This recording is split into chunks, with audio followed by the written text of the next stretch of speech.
Welcome to Bharati 100, a podcast dedicated to exploring the life and work of Indian national poet C. Subramania Bharati exactly 100 years after his death. This is Mira T. Sundara Rajan, Bharati's great-granddaughter.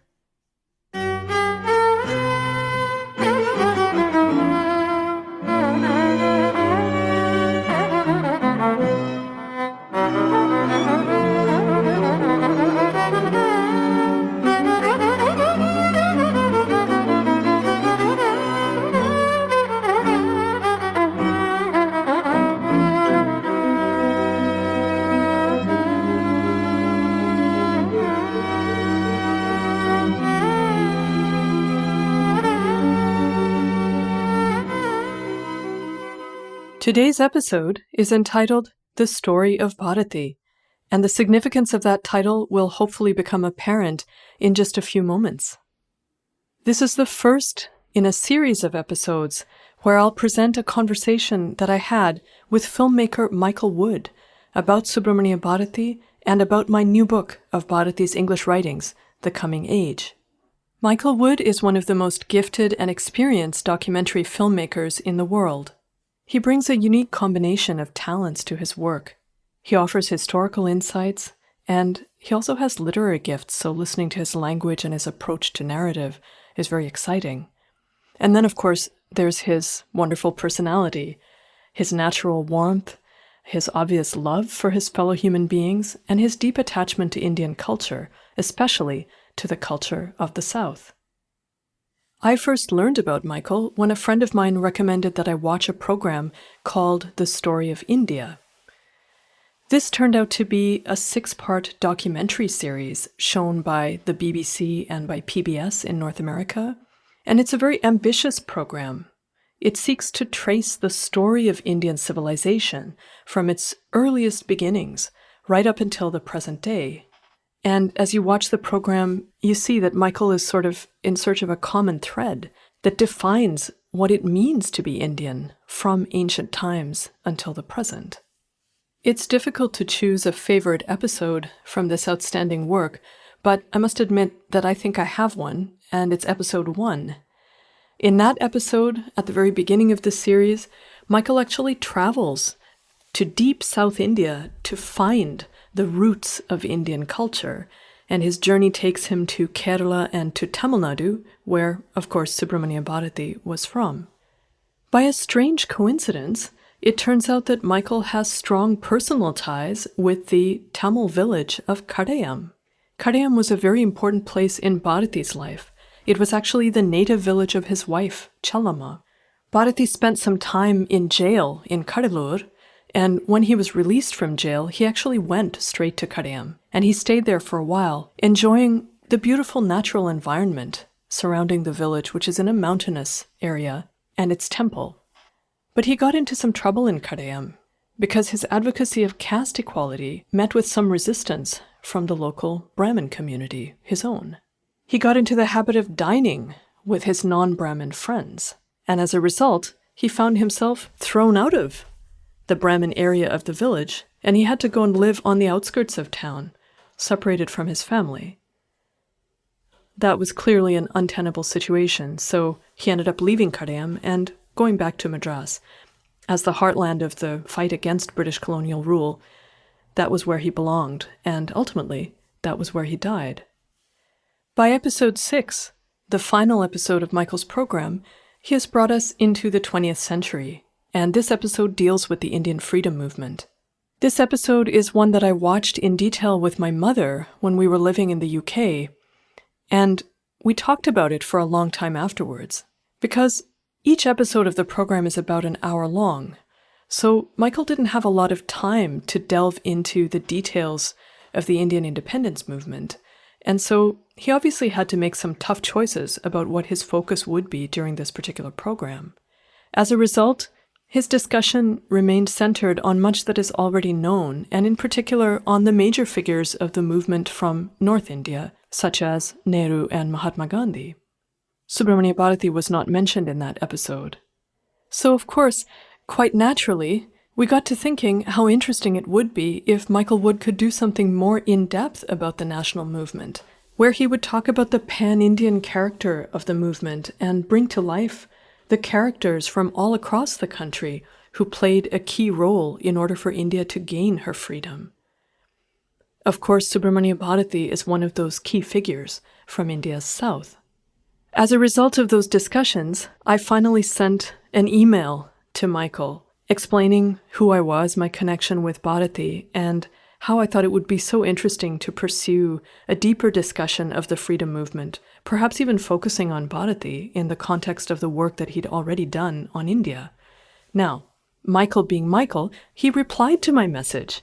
In fact, he sent back a very enthusiastic message explaining that he already knew quite a bit about Bharati as a result of his connections with people in South India, and that he thought him a fascinating personality and would be very interested in exploring his life and work in more depth, particularly in its connection to the Indian national movement.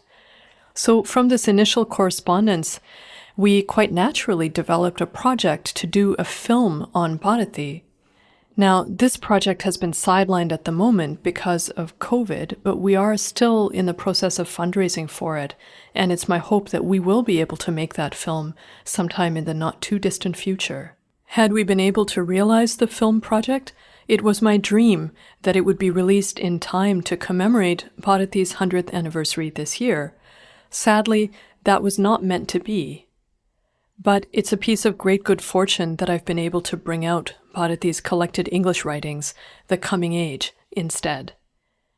This provided Michael and myself with a wonderful opportunity to discuss Bharati. Hopefully we'll be able to return to these themes again in the context of a film. For now, without further ado, here's the first part of our conversation. I hope you'll enjoy it.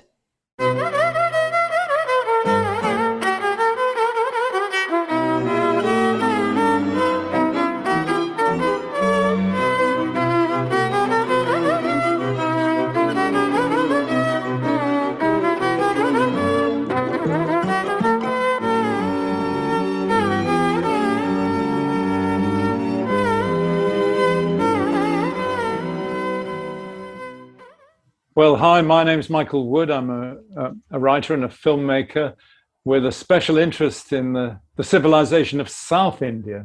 And we're here tonight to talk about great South Indian poet, the greatest Tamil poet of modern times, Subramania Bharati, and the publication of a new book on his English writing, and his writing that covers an amazing range of material and ideas.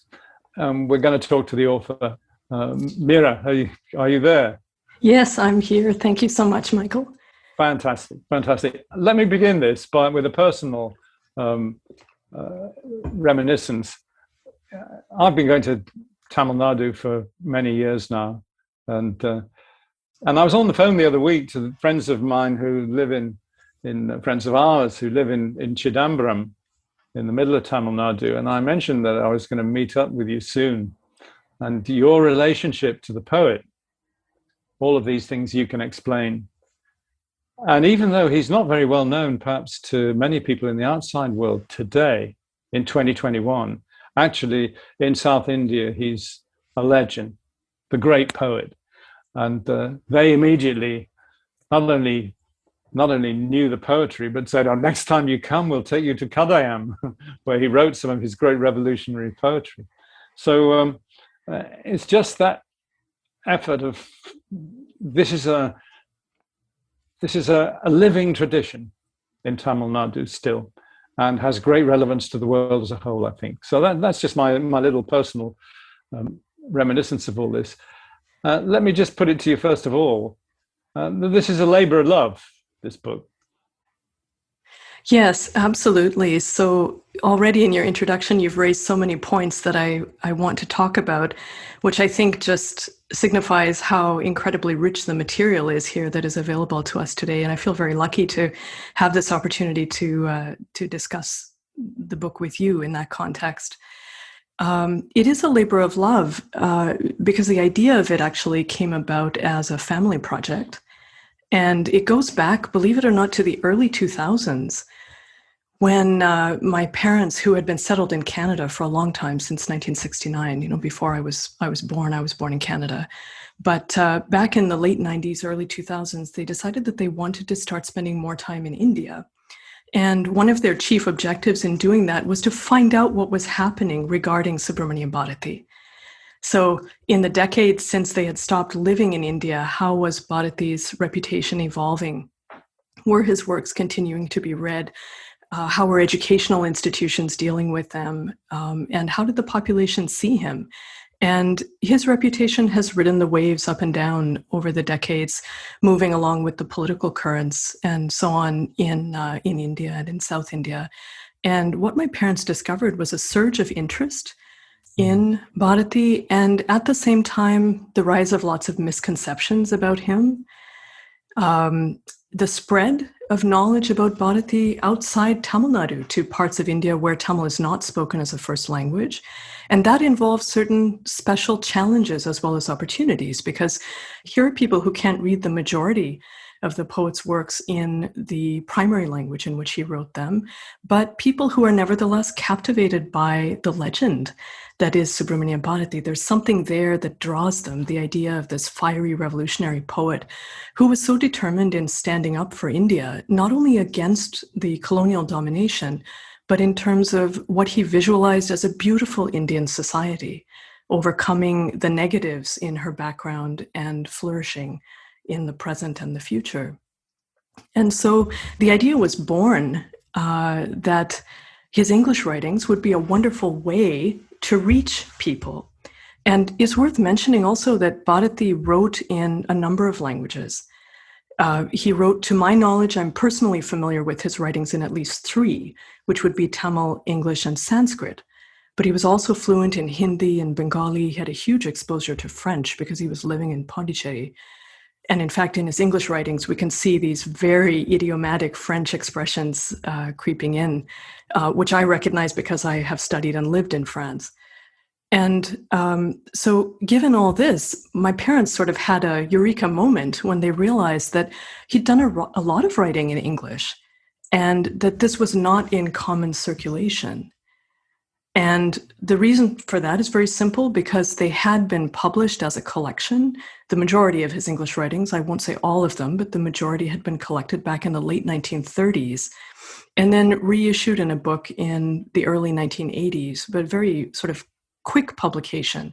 They hadn't enjoyed the benefits of editing or placing in context or historical reassessment or any of those things that, we should do for important testimonials like this of this incredibly dynamic historical period.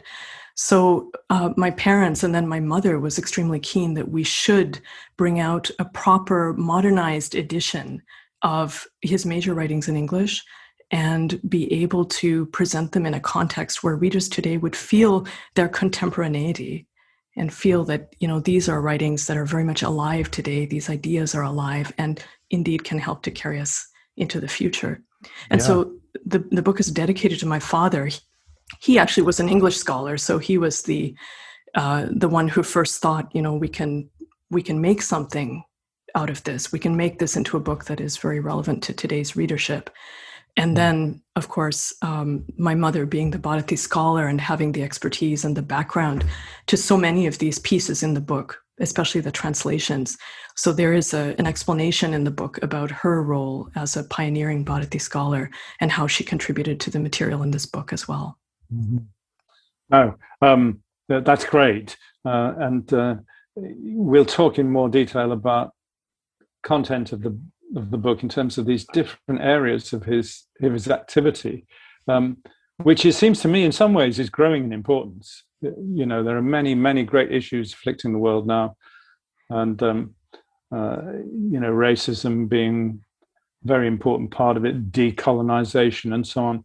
And he's right in the front of all that. You spoke about the time in which he lived as being an incredibly dynamic time. So maybe what you ought to do now, if I could ask you, is to just give us a little summary of his dates and his time. I mean, it's a fairly short life in some sense, isn't it? 38 years. Yes, absolutely. So I think that point is absolutely key because he was born in 1882. So, in a sense, at the height of the period of the British Empire in India. And then he died in 1921.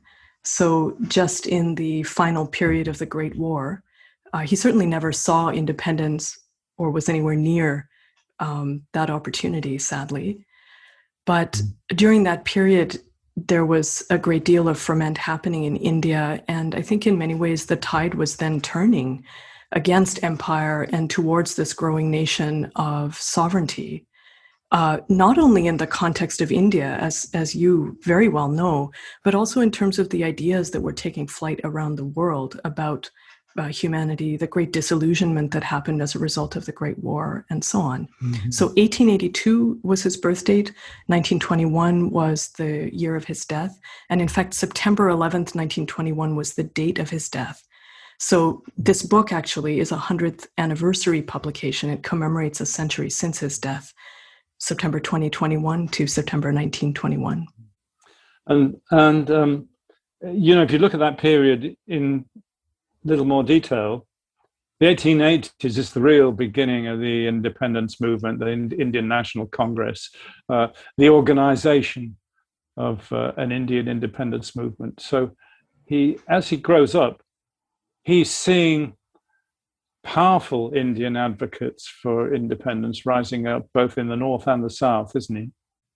Yes, that's right. And in fact, one of the most interesting things about his formation as a personality is his education, because he had a diverse exposure to education both in the South and in the North of the country.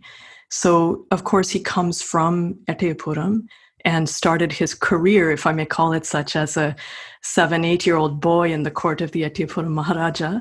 And that paints quite a romantic picture, I think, of this young boy with this wonderful gift for language and already a deep love for Tamil poetry that had grown in his heart, partly as a result of the influence of his father, who was a very multifaceted and interesting personality in his own right, but was a great lover of Tamil literature, and so instilled that in his little son.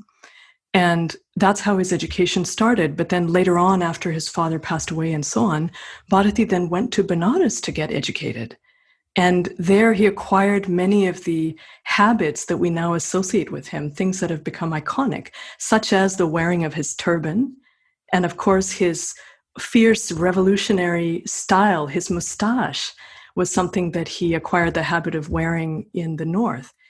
And on a more serious note, his deep education then in Sanskrit, in the Hindi language, which I understand he more or less spoke like a native as well, his reading of the epics and so on, all of that started with his education in Benares. So I really see him as very much a pan-Indian personality who got the best of the South and the North, and then was able to participate in a very complete way with the discussions about nationalism involving, in many cases, important leaders from the North as well, including, for example, Aurobindo Ghosh, who became his close friend later on when they were both in exile in Pondicherry. You published quite a number of his tracts on the national movement, and very effective they are too, actually, especially because of their pithiness. He's not one for writing long texts, is he? He grabs you and tells you like it is. And some of those texts about patriotism, about the role of religion in patriotism, the necessity for unity in the national movement, they have a terribly prophetic ring to them, don't they? Yes, absolutely. And I have to say, many of the pieces on the national movement were, for me, very eye-opening. Because, as you say, he's a very pithy and to-the-point writer. I also very much got the sense of a writer who had a deep awareness that he had no time to waste. And I don't know if I want to put onto that a character of premonition, that he maybe somewhere he felt that he didn't have very long to live. Certainly, if you read some of those essays, you understand that he spent a lot of his life being chased by the police. So from that point of view, he probably did have an awareness that at any moment it could be over. And that very much is the sense that I got from those essays. And then what really astonished me was the systematic way in which he tries to dismantle the arguments of the British in favor of empire. And how I, of course, have training as a law professor. So I'm always thinking to myself, well, Bharati would have made an excellent lawyer. Because he's able to go through that reasoning process. And it's very difficult to dispute the arguments that he raises because they're so well grounded in common sense and so directly put. Yeah, freedom of speech. Yes, for example. One of the most powerful aspects of the book for me, actually. And again, I know about the history of the British Empire in India and so on. I know about the major incidents. But then when reading him, I think it's something else altogether. It is a sort of first-person narrative, almost an autobiographical account in many respects of what it was like to experience that historical fact. For empire in the mind of people who read today, I think it's something that's actually so far removed from our reality in so many ways. But for him, it was the lived reality of every day. And that was the main sort of bureaucratic, administrative framework that he was interacting with in all of his dealings. It had such a some of those, some of those letters that he writes from Pondicherry, which of course at that point was a French colony.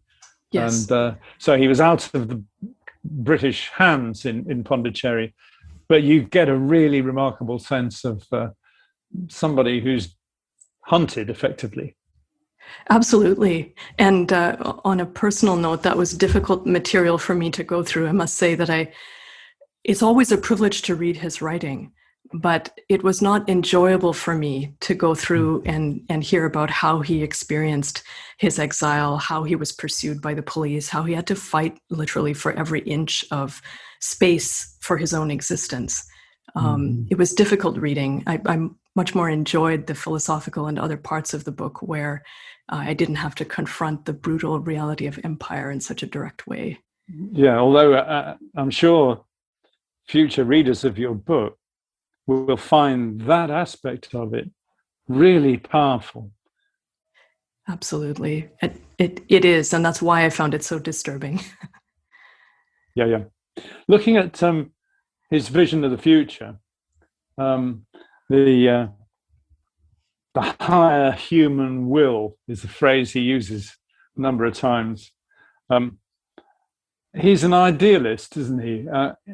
His hopes for India at that point are, it's incredibly moving because he's optimistic, he's idealistic.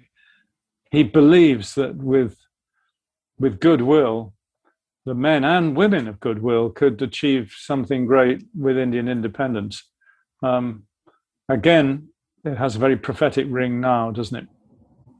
Yes, absolutely. And I think that the interesting thing to remember about him is that he is a poet at heart, and he did all of this other writing. He did so many things in his life, as you say, it's quite amazing within such a short life. And he was so good at various different types of activities, whether he was writing journalism or these more scholarly essays about the philosophical tradition in India and so on. But I think his core personality was that of a poet. And to me, what that means is that there is a visionary, mystical element in how he deals with life, with history, and with ideas. And that, to me, is the core of his idealism, where it comes from, that he's actually engaged in the poetic, mystical endeavor of trying to move forward in time mentally, trying to visualize the future. So it's not just about imagining, but it's actually about projecting into the future, visualizing and believing, as he very much did. As you say, he believed that every person could make a difference in this undertaking. Even though he was dealing with empire, the organization of the British Empire, it was this vast behemoth that controlled most of the world. And we'll never see an organization like that again.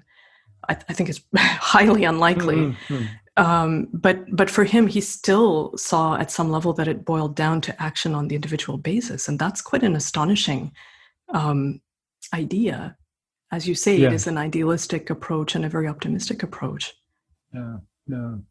I mean, he talks at one point about the terrible onslaughts of European Christianity and European materialism on the indigenous culture.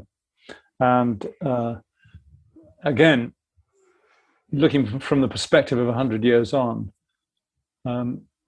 that's very, very true, isn't it? Yeah, I think it is. And maybe it's worth mentioning as well that it's important to remember when dealing with Bharati that he had a certain type of mind, which is to say that I don't think he had even a grain of chauvinism in him. Mm-hmm. So although he was a nationalist and so passionate about Indian culture and so learned in it, his mission was not to assert the superiority of that culture over something else. You know, his mission really was equality, that the cultures of the world should be able to engage in a dialogue of equals with one another. And in that sense, not just a goal from an Indian perspective, but I think very much a worldwide universal goal that we're striving towards today more actively than ever before. Still today, yes. Yes. I mean, the movements, intellectual movements that are going on now across the world, you know, even the simple things like decolonizing the curriculum, are all, it seems to me, part of a movement which says that excessive value has been given to one human tradition, namely the West, and other great human traditions, some of them very ancient, very rich, very historical, have been ignored almost.